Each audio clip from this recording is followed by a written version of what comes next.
Assalamualaikum warahmatullahi wabarakatuh.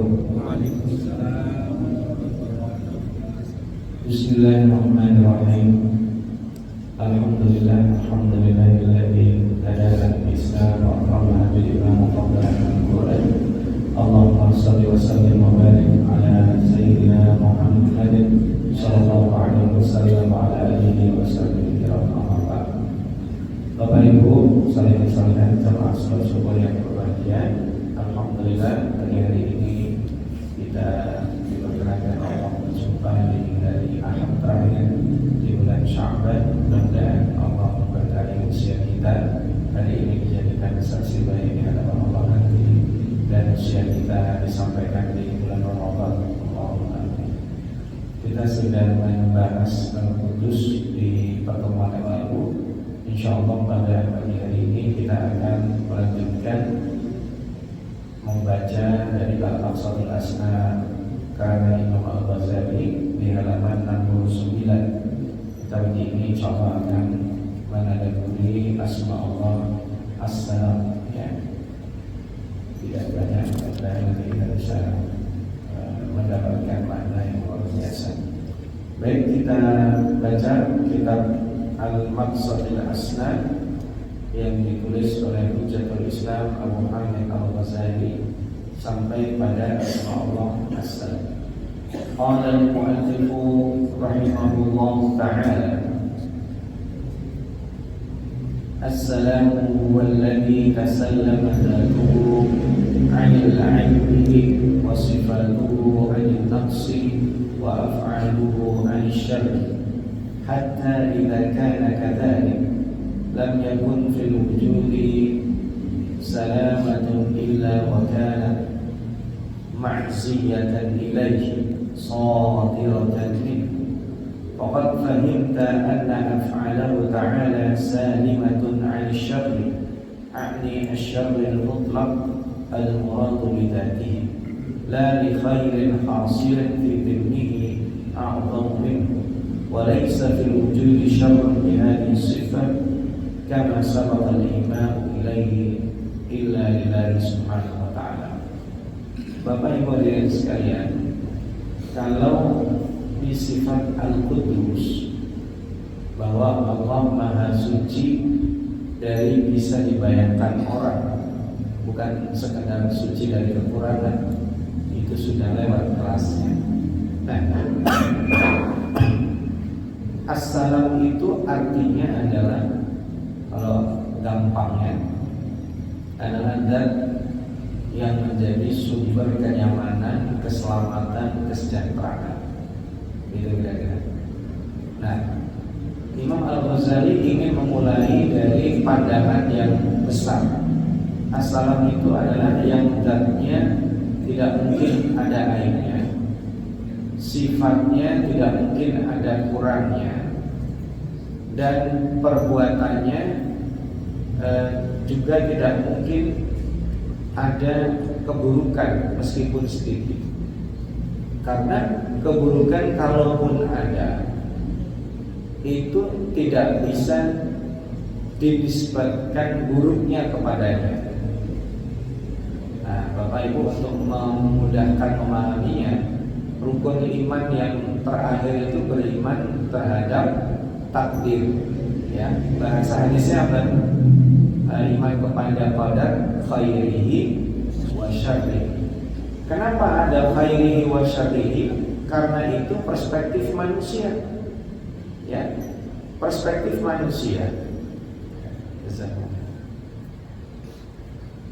Perspektif manusia baik dan buruk itu ada, tapi subjektif. Mohon maaf Bapak dan Ibu, nanti saya sebutkan lebih dari satu supaya tidak dianggap sentimen. Bengkel yang ada di tepi jalan itu, rezekinya dari mana? Bengkel motor misalnya, itu rezekinya dari mana? Motor rusak kan? Kalau motor baik-baik silaturahim enggak? Motor bapak ini bagus nih, nggak ada masalah. Mampir ke bengkel enggak? Tidak. Contoh sederhana ya, itu apakah tukang bekalnya ngarepin ya Allah ada kayak motor rusak gitu? Kan ada. Memang ada oknum-oknum tidak baik di semua pekerjaannya. Tetapi kemudian orang yang motornya, kendaraannya sedang rusak, itu baik atau buruk buat dia? Buat yang punya motor baik atau buruk? Buruk. Tapi kemudian ketika dia mampir ke bengkel, bagi tukang bengkel itu rezeki bukan? Bisa nggak dikatakan ente ya ngambil rezeki dari kesulitan orang? Nggak bisa. Lagi nih dokter, maaf nih dokter, ada nggak orang yang sehat silaturahim ke dokter di rumah sakit bukan di rumahnya? Dok, saya mau silaturahim. Jam praktek dokter jam berapa? Saya kesana ya. Ya nggak bisa. Kalau silaturahim sama dokter di jam prakteknya itu artinya dia sedang sakit. Nah, Allah Subhanahu wa Ta'ala itu tidak ada namanya pekerjaannya itu apa yang dikerjakan Allah itu buruk itu ada. Allah Subhanahu wa Ta'ala kita sudah pernah bahas ya, ini karena lama ya. Dulu ketika membahas tentang Ar-Rahman Ar-Rahim ya, dulu ketika kita membahas sifat-sifat sebelumnya, ada kalanya sesuatu itu menyakitkan, tapi itu bentuk kasih sayang. Anak kecil yang disapi itu sakit, ya anaknya sakit, ibunya sakit, tapi untuk kebaikan. Anak kita ketika sakit disuntik misalnya, ya kalau diberi obat terus sekedar pahit, disuntikkan itu berarti menyakitkan. Atau yang lebih real ya, kalau ada anggota tubuh itu rusak, bisa menyebar ke yang lainnya karena satu penyakit ya, lebih dari satu penyakit sebenarnya banyak faktor saya nggak sebut. Kadang diamputasi, betul ya. Nah, diamputasi itu kan menyakitkan, jelek, tapi itu harus dilakukan untuk menyelamatkan. Nah, ini makanya bahasanya asal. Ini beliau menjelaskan tidak mainstream kalau bahasa ininya. Biasanya assalam itu jelasinnya lurus-lurus saja. Ya, dan yang maha menyelamatkan, mensejahterakan, membuat kita nyaman itu assalam. Itu yang pertama. Yang kedua, bahwa apa yang dikerjakan oleh Allah itu salimatun anisyar, asyarul mutlak, enggak ada. Namanya keburukan tidak ada. Contoh sederhana, saya masih ingat dulu teman-teman saya itu bilang, kasihannya ente pagi udah sekolah, siang udah sekolah, sore suruh ngaji, malam ngaji lagi, kapan ente main? Kan jelek tuh di mata mereka. Nggak punya teman saya waktu kecil ya. Nah, didikan orang tua yang keras itu sebenarnya ada maksudnya ya, kurang lebih begitu. Kalau dalam latihan militer kan susah. Didikan yang keras itu tidak semata-mata untuk yang terlihat saja. Nah, itulah Allah yang disebut dengan as-salam. Nah, kalau kita melihat, karena setelah ini nanti makna as-salam itu tanbih ya. Oke, kita baca lanjutnya dulu, nanti saya kasih penjelasannya. Tanbihun kata dia, kullu abdin salima anil ghishi wal haqdi wal hasadi wa iradat syarri qalbuhu wa salimat anil athami wal mahdurati jawarihu wa salima anil intikasi wal in'ikasi sifatuhu fahuwa alladhi ya'tillahu biqalbin salim. Jadi yang namanya as-salam, kalau kita sebagai hamba abdus salam, itu artinya kita harus menyelamatkan kalbu kita dari menipu orang, dengki, iri, keinginan buruk ya, sehingga kita terbebas dari dosa dan hal-hal yang menyebabkan keburukan. Nah, orang yang seperti ini akan menghadap Allah biqalbin salim. Saya mengkaji as-salam itu 2 atau 3 bulan yang lalu. As-salam saya kumpulkan di dalam Al-Quran banyak sekali. Salam itu banyak sekali. Salam ini juga yang menjadi kalimat pembuka penduduk surga ketika datang, dikasih ucapan selamat oleh malaikat. Salamun alaikum tibtum fadkhuluha khalidin. Dan surga itu disebut sebagai Darussalam. Kita barusan sholat ya. Sholat itu ditutup dengan apa? Assalam. Masya Allah. Nah, assalam itu asma' ya.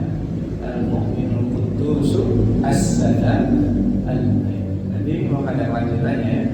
Assalamun mu'min ya, nanti setelah assalam al-mu'min. Karena assalam itu juga al-Islam dari assalam. Jadi Islam itu isinya adalah kedamaian, keselamatan, kesejahteraan. Ya, harusnya orang kalau dia berislam secara benar, ya damai, sejahtera, nyaman. Kalau kemudian kita tidak menemukan itu, berarti qalbu kita, ini kata Imam Al-Ghazali, masih ada yang namanya kedengkian, yang namanya hasad. Orang hasad sama orang dengki itu, dia tersiksa sendiri. Saudara, kalau kita misalnya kita lagi hasad dengan tetangga kita nih, dia nggak merasa kalau kita ini, na'udzubillah, misalnya hasad atau hekut atau apa tadi, dengki atau iri. Dia sukses, bahagia, kita nggak ikut bahagia. Artinya apa? Sengsara kan? Oh, terus sukses ya karena orang dalam itu misalnya.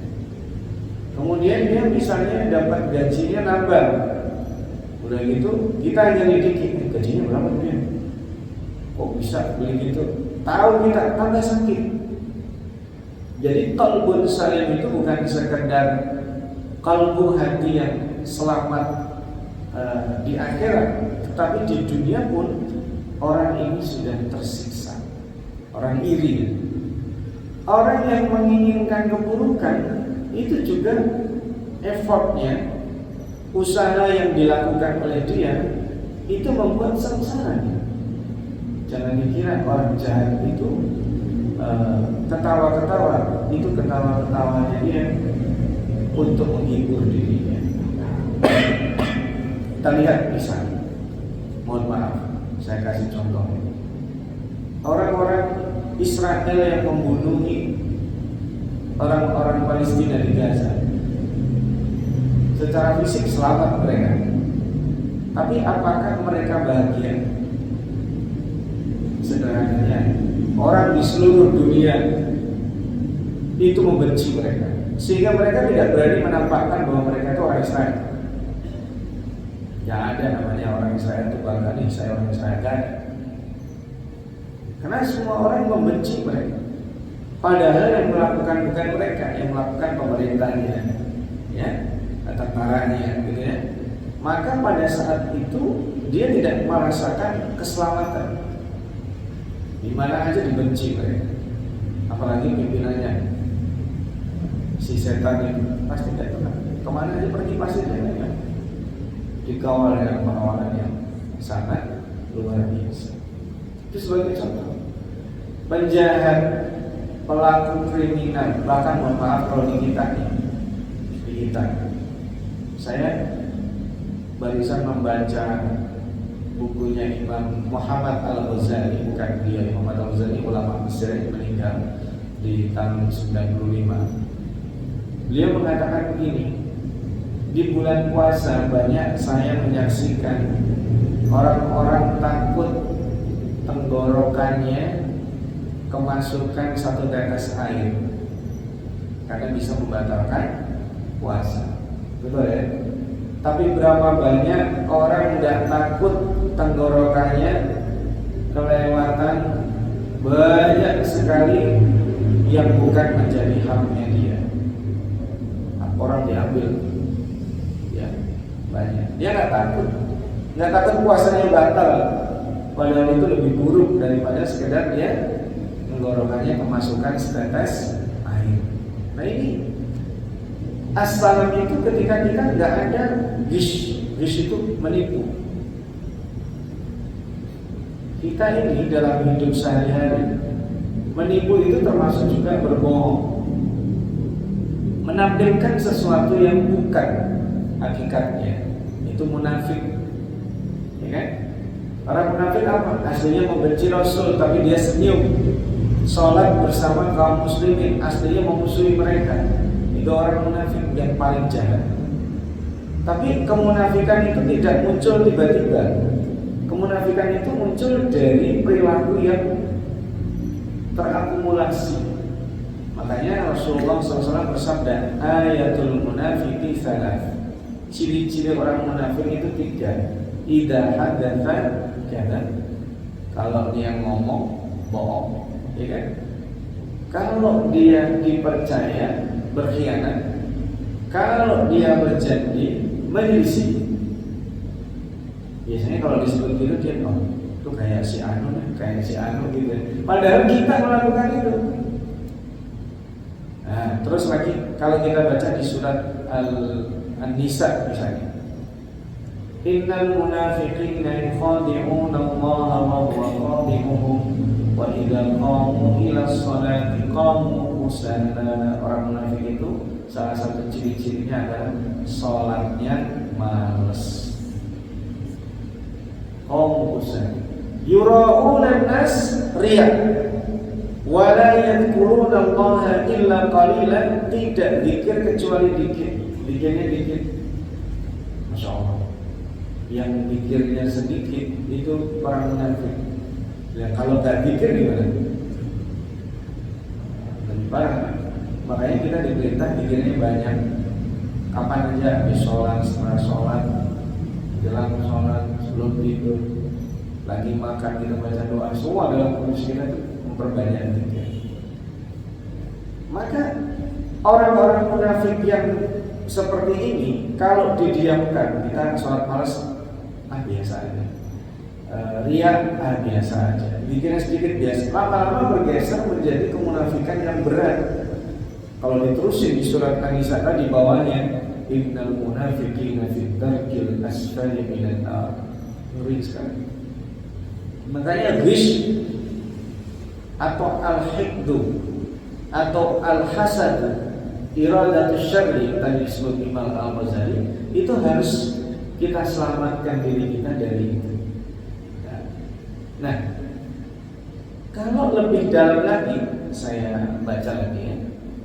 Wa huwa as-salamu minal ibad al-qaribu fi wasfihi min as-salam al-mutlaq alladhi la mathnawiyata fi sifatihi. Nah, yang tadi disebut adalah as-salam, sifat as-salam kalau dilakukan oleh hamba-hamba Allah. Al-qaribu min wasfihi min as-salamil mutlaq, mendekati sifat as-salam yang mutlak yang punya Allah yang tidak ada duanya. Ya, makanya Allah itu as-salamul mutlak karena tidak bisa dikritisi.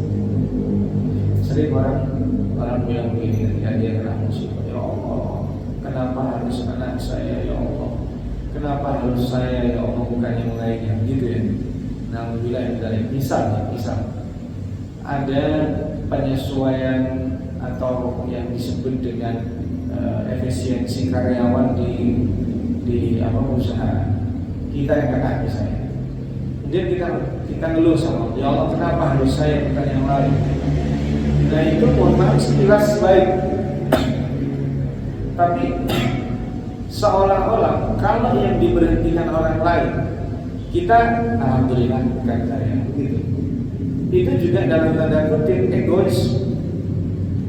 Contoh yang sering juga kita dengar berita misalnya ada siswa SMA misalnya ditangkap oleh polisi karena mengkonsumsi narkotika. Berita tuh, begitu muncul sekolahnya, begitu muncul namanya, kita bilang alhamdulillah bukan anak saya. Itu egois itu. Dalam hal ini kita melihat kejahatan itu buruk kalau menimpa saya. Kalau menimpa orang lain nggak apa-apa. Nah, itu hilangnya empati. Kira-kira begitu. Padahal sebenarnya ketika kita misalnya, naudzubillah, kondisi kayak tadi, kita mestinya mikir, nah hari ini di sekolah itu siswa itu kena, harusnya kita mikir tinggal nunggu waktu. Tinggal nunggu waktu. Kalau kita tidak cegah, itu akan terjadi di berbagai macam sekolah di sini. Jadi kita jangan berpikirnya kecil, egois. Makanya itu disebut dengan asal. Asal itu ketika kalbu kita melihat segala sesuatu nggak ada buruknya. Nggak ada buruknya itu dalam artian dia melihat dalam kerangka besarnya. Makanya pada saat kita melihat orang yang maksiat sekalipun, Imam Al-Ghazali sering mengingatkan begitu. Kalau kamu melihat orang yang maksiat, jangan merasa bahwa kamu lebih baik dari dia. Bukan berarti ketika ada kemaksiatan kita diamkan, bukan. Tapi kita tidak tahu kemaksiatan itu akan berdampak seperti apa, dan sebaliknya kita yang pada saat itu tidak bermaksiat itu belum tentu nilainya lebih baik dari dia. Jadi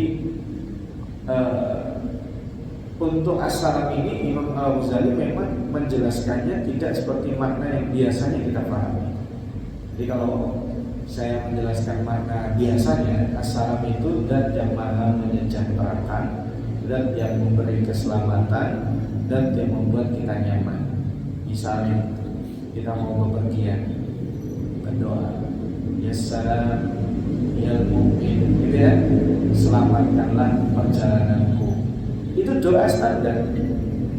Tapi Imam Al-Ghazali ketika menyebut as-salam, kita berdoa seperti tadi, itu selamatkanlah, jangan hanya egois di kita.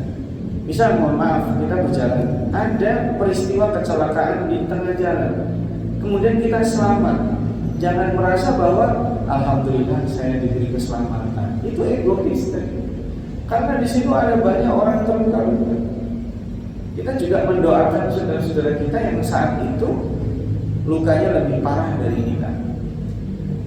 Jadi mudah-mudahan saya menjelaskannya sampai, karena Imam Al-Ghazali di dalam buku ini agak sulit karena beliau sangat filosofis menjelaskannya. Yang kedua, kalau memang sulit ya, misal nih, dan ini terjadi beberapa kali, ada penerimaan beasiswa slot yang dikasih cuma 10, yang lama ada 1000, nanti yang dipilih berapa? 10. Nah ini dilema ya. Ya Allah, pilihlah aku. Berarti kan kita meminta kita yang dipilih oleh Allah. Berarti ada 990 orang yang nggak kepilih. Nah, apakah orang-orang yang tidak kepilih itu disebut terkena keburukan? Tidak. Apakah 10 yang dipilih ini menjadi lebih baik dari yang 990? Tidak juga.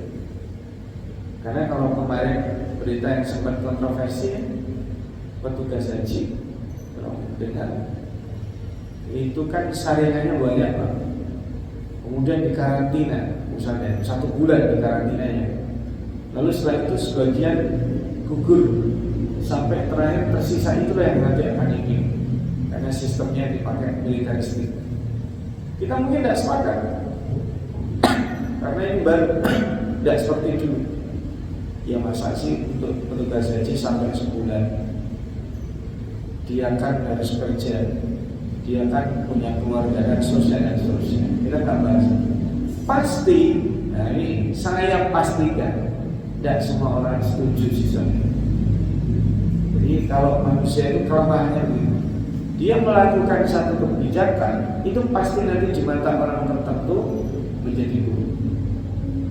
Sebenarnya aja kalau perusahaan tidak sehat, tidak bisa menggaji karyawannya, ini swastanya tidak bisa bekerja,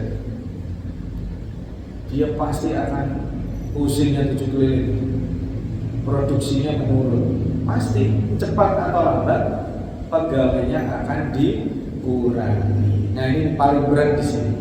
Ketika memutuskan akan mengurangi pegawai, siapa yang dikurangi? Coba Bapak bayangin, Bapak sebagai bosnya, sebagai pemilik perusahaannya, ketika harus menyederhanakan, katakanlah karyanya tadi 100 karena terjadi kebangkrutan harus menjadi 60, Bapak pilih 40, ini gimana caranya? Apakah yang dipilih selalu yang paling baik? Belum. Apakah yang dipilih orang yang kerjanya lama? Belum tentu juga. Lalu dasarnya apa?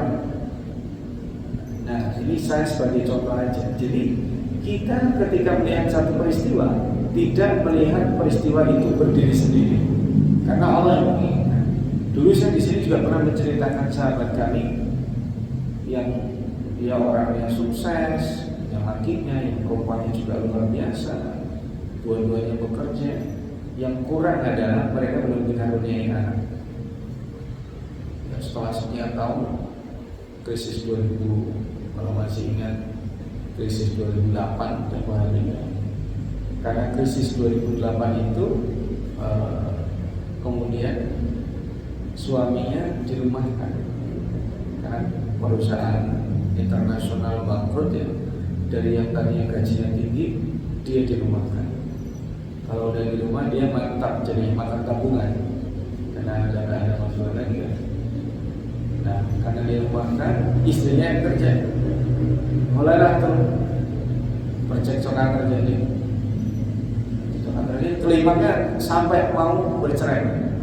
Tapi menjelang mereka bercerai, tidak terasa. Tiba-tiba suatu ketika istrinya yang sudah terlambat periodnya dia periksa dan kemudian dia lanjut dia ternyata hamil. Di situ mereka sadar. Nah, hikmahnya beliau cerita ke saya. Selama bekerja, ini sibuk, jarang ketemu. Setelah dirumahkan, mereka bertemu, meskipun dengan masalah yang baru, tapi kemudian ternyata itu cara Allah untuk membuat mereka supaya lebih punya kualitas dalam pertemuan ini. Padahal kalau dilihat dari sebabnya dia mendapatkan pemberhentian atau pemutusan hubungan kerja itu kan buruk. Tapi kemudian selama ini yang mereka inginkan diberi oleh Allah dengan cara itu. Karena begitu, kita diberi oleh Allah satu kenikmatan yang kadang dalam tanda kutip mengorbankan kenikmatan lainnya, tapi kita nggak sadar.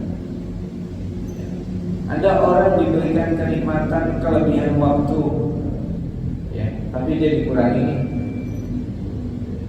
Duitnya dikasih oleh Allah nggak banyak. Kenapa nggak banyak? Kebutuhannya memang segitu. Ada orang dikasih duit banyak, tapi kenikmatan waktunya dikurangi. Manusia punya biasa. Diberi duit banyak, kebutuhannya juga banyak. Maka sebenarnya Allah menciptakan keseimbangan dengan ini. Kalau kita melihat dengan kacamata baik, tak pernah namanya dia menjadi suudzon kepada Allah Subhanahu wa Ta'ala. Nah ini penting dalam memahami makna as-salam. Nah, makna as-salam yang mainstream, yang biasa, yang menyejahterakan dan memberi keselamatan. Umumnya orang melihat dari sisi fisik, Bapak. Sisi fisik. Bahwa asal itu yang memberikan keselamatan fisik. Kita lupa bahwa ada keselamatan yang paling penting adalah keselamatan kesejahteraan qalbu kita. Biasanya orang yang semakin tua itu semakin dewasa dan semakin memiliki kelapangan dada. Itulah disebut as-salam yang Allah berikan kepada orang-orang yang tua. Makanya orang yang makin tua disebut punya hikmah. Beda dengan anak-anak muda. Anak-anak muda masih punya ambisi. Anak-anak muda tergesa-gesa. Anak-anak muda punya semangat karena energinya luar biasa, sehingga dia meletup-letup. Makanya ini yang disebut dengan intikas atau al-intikas. Saya baca ayat yang terakhir. Wa anni bil intikasi fi sifatihi ayyakuna aqluhu asira sahwatihi wa ghadabihi idal haqqu aqsuh wa huwa an takuna syahwatu wal ghadabu asirul aqli wa taw'ihi fa idza na'akasa faqad intakasa wa la salamata haitsu yasirul amiru ma'muran wal maliku 'abdan wa la yusafu bis salam wal islam illa man salimal muslimuna min lisanihi wa yadihi fa kaifa yusafu bihi man lam yuslim huwa min nafsihi. Nah ini lebih yang disebut intikas itu kebalik. Maksudnya apa kebalik? Orang rata-rata adalah menjadi budak mindsetnya, budak akal. Contoh, sederhananya orang bahagia itu harusnya sederhana, tapi dia membuat standar. Saya Ustaz, baru bahagia kalau punya rumah atau punya mobil. Akhirnya dia mempersulit itu standar. Itu yang disebut tadi asirul aql, menjadi terpenjara oleh mindset. Tidak sebaliknya. Padahal harusnya dibalikkan. Dialah yang mengatur, bukan dia diatur. Saya kasih contoh. Beliau di sini ngasih istilahnya syahwat dengan kotor. Orang kalau marahnya baru terpuaskan kalau apa? Marahnya dia baru terpuaskan marahnya kalau apa? Kalau melampias. Berarti dia disetir namanya, gak menjadi orang merdeka. Saya lagi marah nih, sempat gak orang marah mikir apa yang bisa saya banting ya? Sempat mikir gak? Gak sempat. Biasanya yang ada di dekatnya dibanting. Orang marah nih, dia mau pukul, sempat gak dia mau kira-kira yang saya pukul yang mana nih biar gak sakit? Gak ada orang marah, sehingga dia terjajah, tidak merdeka. Orang yang punya syahwat juga begitu. Apaan aja syahwatnya? Syahwat kekuasaan. Ini paling sering ya, kalau saya ngomong ini pasti Bapak Ibu senyum-senyum karena ini terlihat nyata. Orang kalau punya syahwat berkuasa, baik mencari kekuasaan atau melanggengkan kekuasaan, dia akan terpenjara dengan settingan kekuasaan. Tidak apa-apa ya, saya beli berapa miliar, penting saya berkuasa. Tidak apa-apa, saya beli dengan menyakiti orang, memfitnah orang, tidak apa-apa. Sehingga dia terpenjara, ini maksudnya asir. Jadi dia terjebak dengan mindset itu. Syahwat, orang kalau mau berzina, mohon maaf, orang berzina itu dia kadang tidak memperdulikan. Tidak peduli dia sudah punya istri. Nah, syahwatnya nggak peduli dia berzina, mohon maaf, di dalam mobil. Dulu juga pernah kita baca, mohon maaf, ada yang orang berzina di kuburan, ada kan? Pernah dengar kan? Masuk akal deh. Karena dia terpenjara oleh mindsetnya sehingga tidak berpikir, tidak merdeka. Apalagi syahwat, apalagi mencuri. Pernah nggak kita dengar ada orang mencuri kas masjid? Apa namanya? Tromol. Pernah ya? Masuk akal lah ya? Masuk akal. Meskipun mohon maaf, bisa jadi dia terpaksa melakukan. Dia mau menjadi supermarket takut, mau merampok takut, mikir apa yang paling mungkin. Saya jadi masjid aja deh, orangnya baik-baik, gak apa-apa lagi tidak dilaporin. Tapi itu sekali mencurinya karena terpaksa, ketagihan kayak gitu.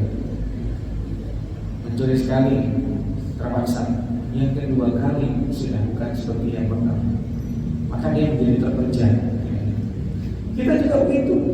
Kadang, mohon maaf, kita punya keterpaksaan, sehingga kadang kita minta pertolongan kepada Allah, ditunjukkan mau saya dibantu sama siapa, minta tolong sama si A, nggak dapat. Minta tolong sama si B, nggak dapat. Minta tolong sama si C, dapat. Di benak kita nih, kalau nanti kita punya masalah, nyoba ke A, B dulu, baru ke C atau langsung ke C?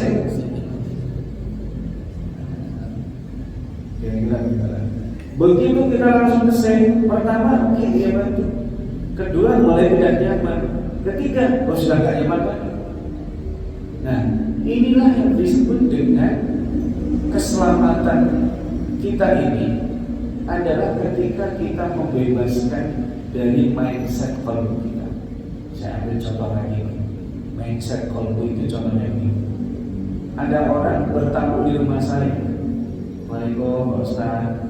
Tapi dia bawa map nih bawa. Saya nggak kenal dia. Di otak saya kira-kira apa? Berarti kolbu saya sudah terpenjara dengan mindset bahwa ini orang bakal mau minta sumbangan. Sebentar Pak ya, Pak maaf saya bukan mau minta sumbangan, cuma mau nanya rumah Pak RT mana. Oh, tadi mau ke rumah Pak RT. Salah saya. Yang malu siapa? Saya jadi malu. Astagfirullahaladzim. Saya pikir Bapak pengen sumbangan. Jadinya gak sesederhana itu. Akhirnya suudzon itu mengakibatkan salah paham dan orang ini jadi tersinggung. Padahal dia lagi ada urusan surat menyurat yang harus ditandatangani dengan Pak RT. Jadi kita terjebak dengan mindset. Ya, ada orang yang misalnya berwopang, autan wajahnya, negur kita, langsung kita pasang jarak, jangan di penjara, ya kan? Berarti kita tidak terselamatkan jiwa kita, kolbu kita dari bersuudzon kepada orang itu. Harusnya dibalik.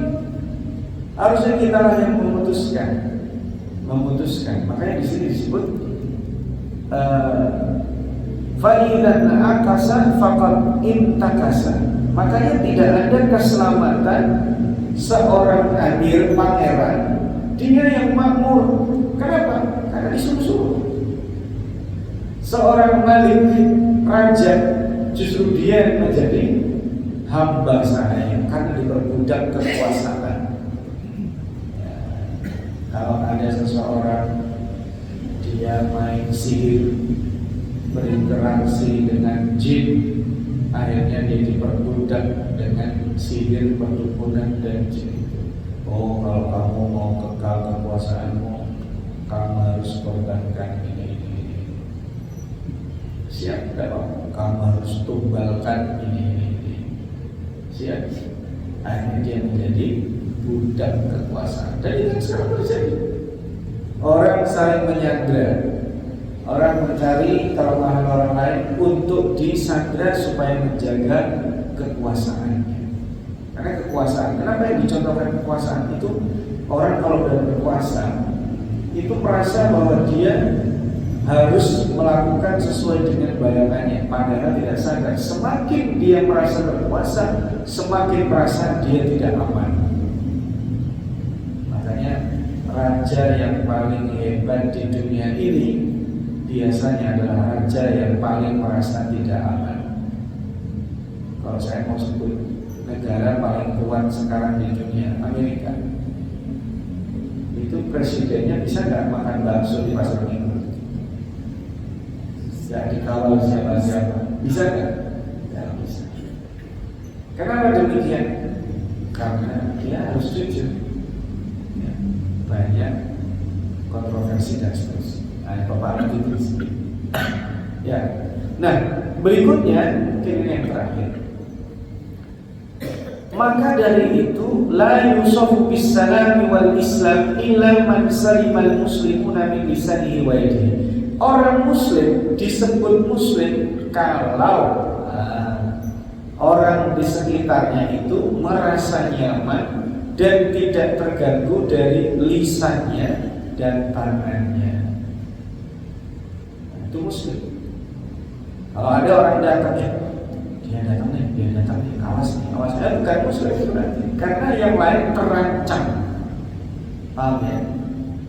Ini hadis ini, man salimal muslimuna min lisanihi wa yadihi. Muslim itu harusnya saat dia hadir, orang yang ada di sekitarnya merasa salam, terselamatkan dari lisannya dan tangannya. Ini BTW ya, mohon maaf, menyelamatkan lisan kita itu sulit, Pak. Saya udah nyoba berkali-kali dan itu paling sulit. Ghibah. Ini saya kasih tahu. Ghibah itu apa? Ghibah itu ngomongin aib atau salah yang udah terjadi dan pasti terjadi. Si fulan mencuri ya, nah itu ghibah. Dia nyolong apa ya? Nyolong uang masjid. Itu ghibah namanya. Ya. Nah, kalau yang kita ngomongin adalah kesalahan yang belum pasti terjadi, namanya apa? Fitnah. Mana lebih buruk? Ghibah atau fitnah? Dua-duanya. Al-Quran menyebut apa? Orang yang ghibah itu adalah orang yang makan daging saudara. Ayuhibbu ahadukum ayyakula rahma akhihi maitan fakarihtum. Dalam surat Al-Hujurat. Nah, kita disebut muslim itu kalau lisan kita membuat orang selamat, perkataan kita nggak menyakiti orang, baik saat dia ada di depan kita atau saat dia tidak ada, itu muslim. Dan jujur ini paling sulit. Makanya Bapak Ibu sekalian, di sini juga ada ibu-ibu, komitmen dengan pasangan hidupnya, istrinya, suaminya, mulai dicek, coba dicek. Ternyata rata-rata sehari itu ngomongin orang 15 ya, belasan orang yang ngomong. Sekarang mulai, ya Allah, ayo ayah, ayo bu, di bulan Ramadan kita ngomongin orangnya 50% aja deh. Dari 15 sekarang maksimal 7 orang kita ngomongin orang sehari. Bisa Pak kira-kira? Dicoba. Pagi sahur ngomong. Itu gimana tuh? Di parente, jangan ngomongin adik-adik, udah ngomongin yang lain aja. Ada 2 orang dipanjang diomongin sama orang lain, dapat 2 orang. Gak sengaja itu kadang duduk kita itu adalah ngomongin orang. Jadi kaidahnya Bapak dan Ibu, kalau kita ngomongin apa, ngomongin bagaimana, itu insya Allah aman. Begitu kita ngomongin siapa, itu pasti kemungkinan besar akan menggibah orang. Si ini hebat ya, bagus ya, begini ya, oh baik-baik disebut. Nah, begitu muncul kata-kata begini, tapi sayangnya itu mukadimah gibah. Maka lisan kita itu upayakan tidak menyakiti orang. Termasuk menyakiti orang itu apa? Membuli. Termasuk menyakiti orang itu apa? Memaki-maki, mencaci. Termasuk ini kita berkendara nih di jalan nih, keserempet, hati-hati. Lisannya itu harus banyak dikunci dulu. Lebih baik mendengar dulu. Karena begitu kita keluar, perkataan itu bisa melukai orang. Apalagi ditambah tangan. Makanya Muslim itu lisan dengan tangannya bisa menyelamatkan orang. Lebih tinggi, lebih tinggi. Saat kita berpuasa, tangannya menyelamatkan orang. Ya, dokter jaga. Ini orang BPJS-nya lagi mati. Ini lagi rapi kan? BPJS-nya mati. Sudah saya tanya, periksa.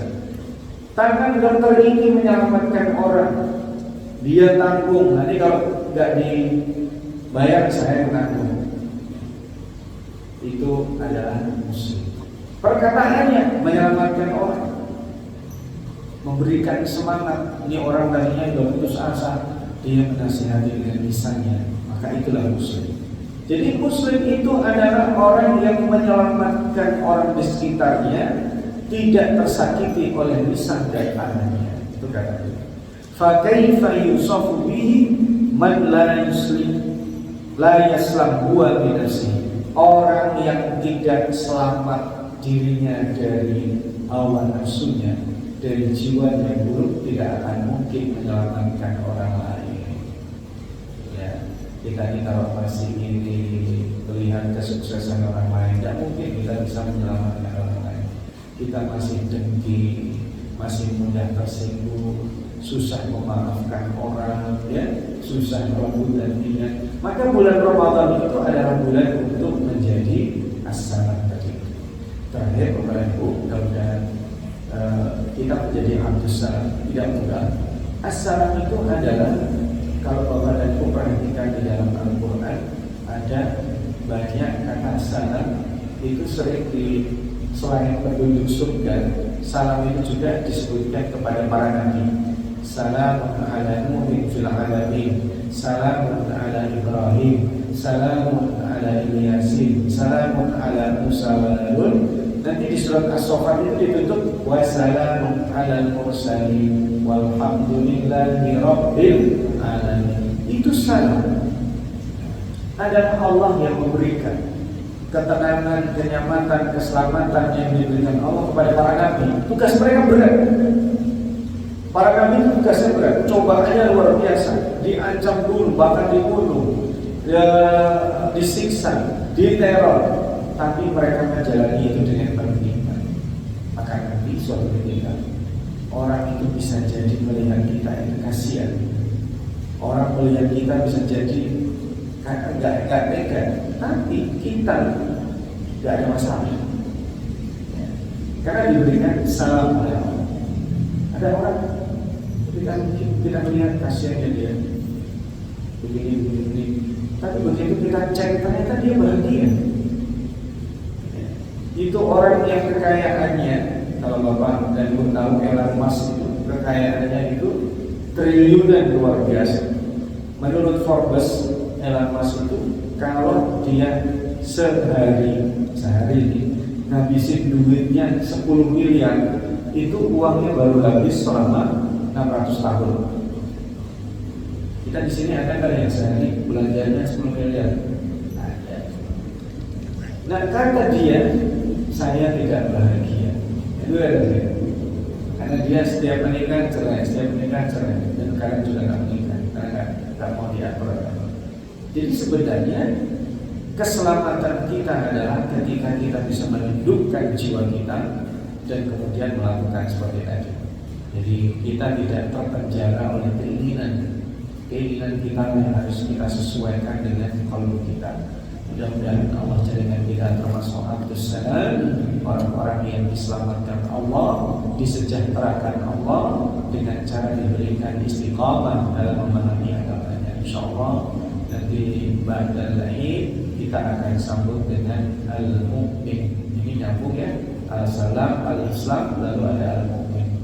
Apakah yang kita bisa belajar dari al-mu'min? Insyaallah nanti kita akan sambut.